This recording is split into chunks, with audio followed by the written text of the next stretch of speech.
I was at Texas A&M, probably one of the most military universities you could be at that's not a military university. And Coach R.C. Slocum came and got us out of our staff rooms to say that, the first tower had been hit. We're ball coaches in there working. And we were sitting there, and of course we just thought it was a mishap, yada, yada, yada. And then we were actually sitting there watching when the second tower, when the plane went into the second tower. And that's when we knew that it wasn't an accident, that this stuff was deliberate. And, your first thought is, oh my God, this is really serious. I'm a military kid.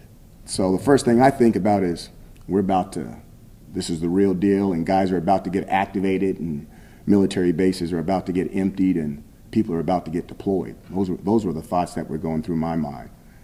And, a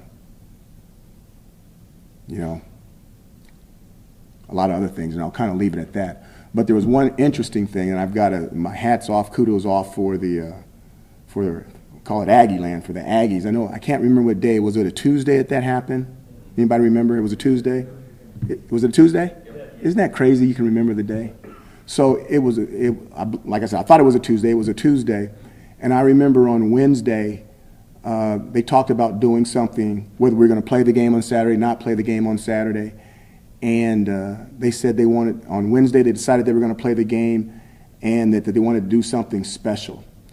And they sent out an email to all the season ticket holders on Wednesday, and what section they what section they sat in, to make the stadium come out red, white, and blue. And this was on a Wednesday.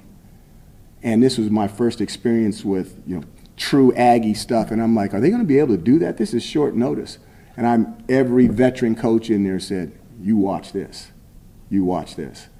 And I'll be doggone, on Saturday, that stadium was red, white, and blue by sections. And when I mean red, white, and blue, I don't mean there's half maroon, half red. I mean, it was done to the T. And just my hat's off, but there's a big military tradition behind that university. It's kind of been a military university, even though it's not a military university, and they have a lot of pride in, the armed services and all that kind of stuff. So that's one of the things that I remember about 9/11, among some of the other things that I'm not going to share. Thanks for asking the question.